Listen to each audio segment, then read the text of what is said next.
Book Summary: The Now Habit by Neil Fiore. Enjoyed the video. Please subscribing to my channel for more great content like this. You'll be notified when I upload new videos. The Now Habit studies a very common problem today, the habit of procrastination. Why do people wait until the last minute to embark on an important task? How can they give up this bad habit? Existing habits get to the root of problems and how to deal with them. Here are practical ways to apply the principles from the Now Habit in your daily life. 1. Unschedule your days. Instead of rigid schedules, create an unschedule. Block out time for essential tasks, but also allocate time for relaxation, hobbies, and self-care. Prioritize play and enjoyment by scheduling breaks, walks, or short meditation sessions. 2. Recognize procrastination triggers. Identify situations or emotions that trigger procrastination. Is it fear of failure, overwhelm, or perfectionism? When you notice these triggers, pause and ask yourself why you're procrastinating. Replace negative thoughts with positive affirmations. 3. Start with small tasks. Break down big tasks into smaller, manageable steps. Begin with a small action, even if it's just 5 minutes of work. Momentum builds from there. 4. Use positive language. Instead of saying, "I have to," say, "I choose to." This shift in language empowers you and reduces resistance. 5. Celebrate progress. Acknowledge your achievements, no matter how small. Celebrate completing tasks, even if they're not perfect. Remember, consistency is key. Apply these principles consistently, and over time, you'll notice positive changes in your productivity and well-being. Chapter 1. What will you gain if you give up the learned habit of procrastination? Procrastination is when you scroll through Facebook all day instead of writing a long overdue report, clean your room 3 times a week instead of editing a thesis, or call a friend just to say please, hello instead of completing your tax return. An outsider will find your procrastination ludicrous, but for those with the habit, it's not a matter of laughter. They feel their lives are completely out of control. Every time they were about to sit down and promise to get a job done, they kept scrolling through Facebook and waiting for another time to do it. When they can't accomplish their goals, they often feel guilt and shame. And because they never complete tasks on time, they are always under constant pressure and never really relax. Neil Fiore believes that the habit of procrastination is not innate at all, or in other words, no one is lazy since birth. Children will prove this point convincingly, they are never lazy. In fact, we have learned and adopted this terrible habit at school, at home, and at work. Luckily, because procrastination is something we learn, it can also be completely eliminated through a change of mindset and a few simple tools. This summary will only show you the best way to understand the habit of stagnation.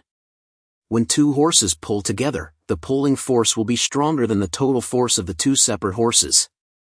Why setting a goal that's too far-fetched can ruin your motivation. How to change the way of thinking that creates the habit of stagnation. Let's start by getting to the root of this bad habit. Chapter 2.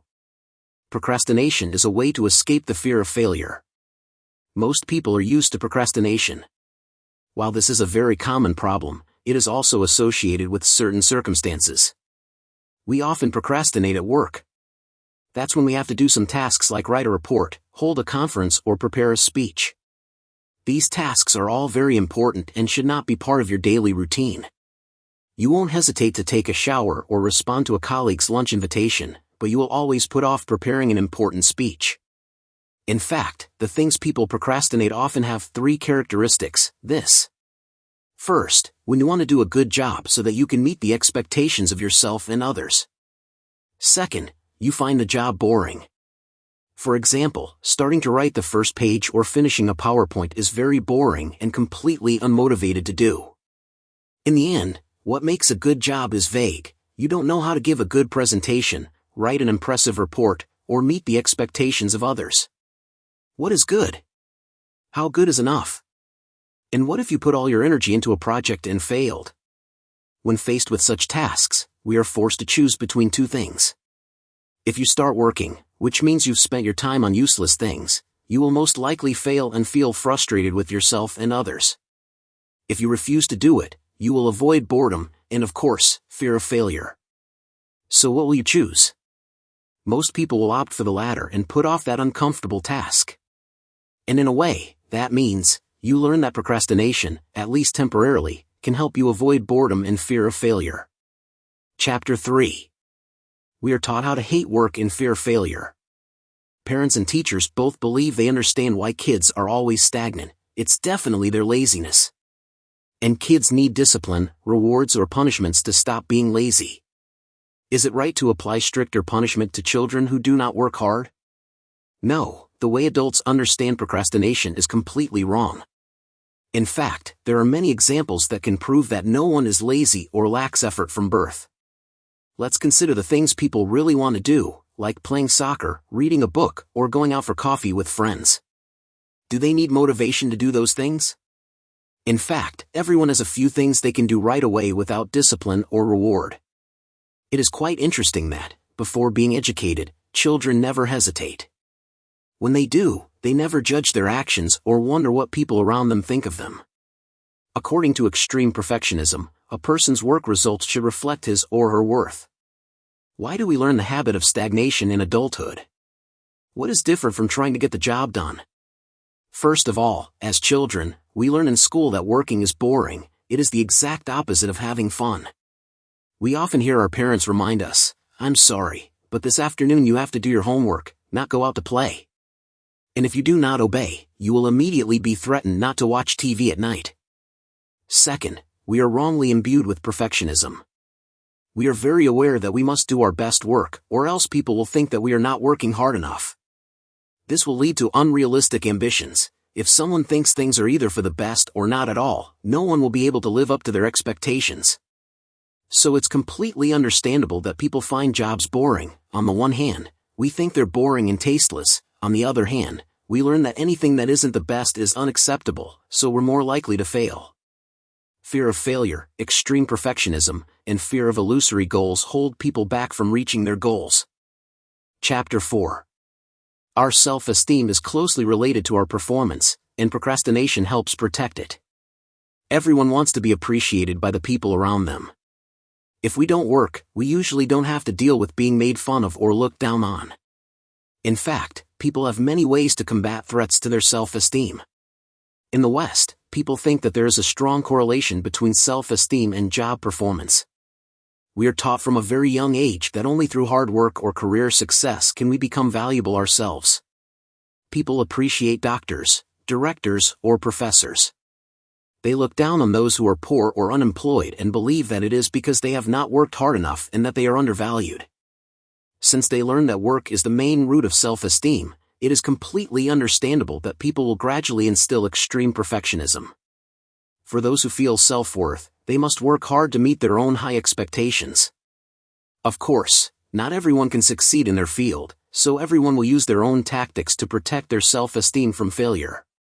When faced with a seemingly daunting task, like being the representative for the graduation speech or the wealthiest member of the extended family, tactics like procrastination allow us to escape. Avoid your situation. We often say to ourselves, it's not that we fail because we're not talented, it's because we haven't really tried. That way, procrastination helps us avoid the feeling of pressure, anxiety caused by false expectations or ambiguity about our own success. Chapter 5. The mantra against procrastination: you can only learn from your failures. One of the main causes of the habit of procrastination is perfectionism. In everything we do, we always tell ourselves that we must achieve the best results. Must avoid all mistakes. Failure is unacceptable and it will seriously affect our self-worth.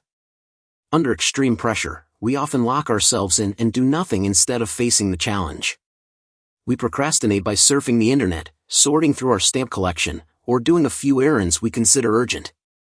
However, instead of doing so, talented people will put their best effort to complete any task without worrying about mistakes or failures.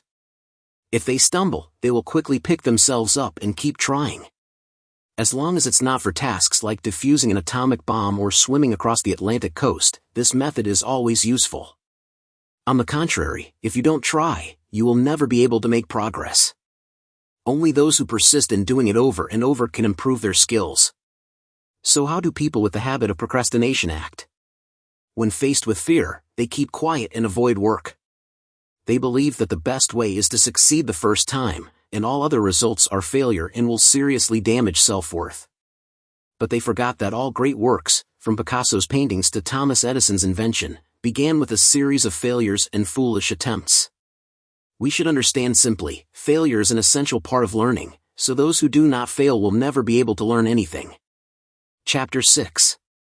To be a producer, instead of telling yourself what should I do, ask, when can I start working? Inwardly, the typical stagnant person always has internal arguments. They often tell themselves I have to or I should, phrases that mean I don't want to do it. This inner conflict is like two horses running in opposite directions, one running towards should or must do, the other one runs in the other direction because you don't want to get to work. Of course, this method not only doesn't make you act faster, but it also causes nervous tension and negative attitudes towards work. However, we can completely eliminate these inner conflicts by becoming a producer people who really want, not be forced to create instead of an arbitrary victim. Force. Unlike the stagnant type, the producer always has a clear goal to reach. So they will say to themselves, I want to do, I will do or I decided to do. Positive inner dialogue will help you focus all of your energy on a single direction. Now, instead of sabotaging all your efforts, the two horses will run in the same direction. In this way, manufacturers can determine for themselves what they want to do, and when, where, and how to do it. Above all, if you want to do something, instead of doubting it, start doing it, put all your energy into it. Chapter 7. Know how to combine work and rest every day to achieve the highest performance. The habit of procrastination is a vicious cycle. When you procrastinate, the sense of responsibility for keeping up with everything then gradually builds up into even heavier responsibilities. So, the habit of procrastination will make your life always filled with the feeling of having too much to do. Such a life will rob you of time for relaxation, rest, or private life. In order to be able to manage the increasing workload, those leisure activities were forced to suspend until the very distant future. It is very strange that the typical stagnant people and the workaholic type have similar mindsets.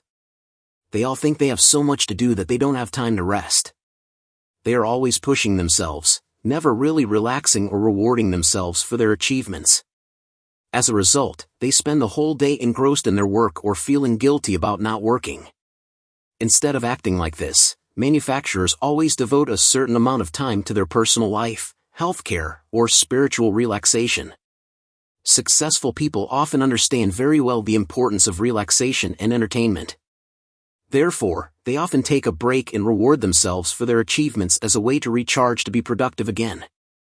Besides, the person who realizes the fun of difficult tasks will have an abundant source of motivation to embark on the work. Chapter 8. If you want to simplify your work, break it down into small, manageable chunks. The hardest part of any job is always the beginning.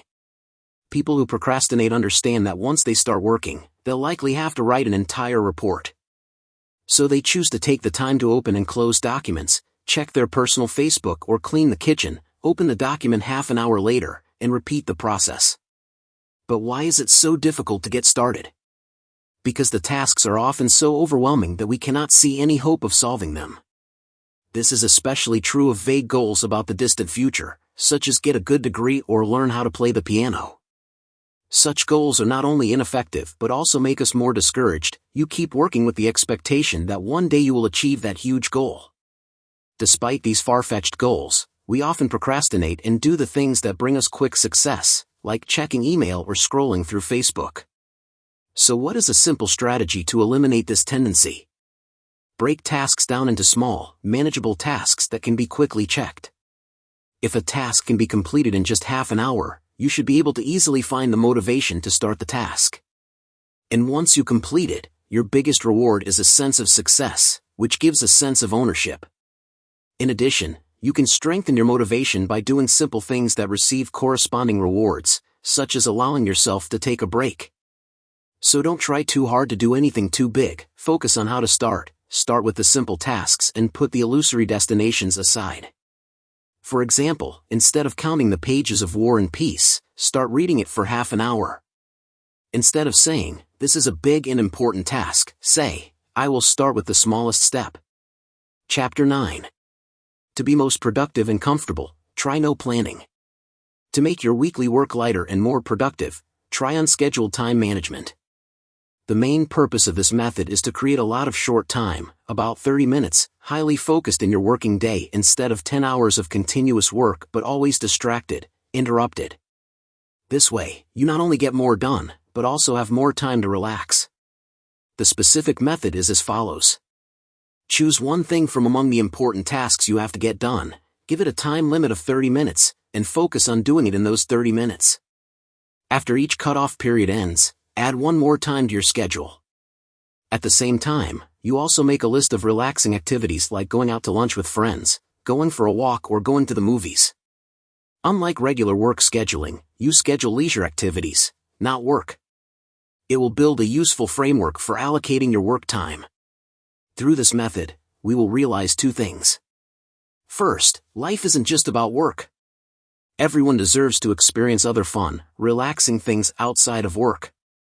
Second, you only have a limited amount of time to complete the quest, so you'll make good use of it. Since, essentially, not planning means that you plan your work in between leisure activities, you choose to embark on a task only when there is time to complete it. And another job is added to the work time only if the 30-minute period for the previous job has ended. This way, you can spend more time focusing on your work without feeling forced at all. Chapter 10. A piece of paper or a notebook can be an effective weapon against distraction.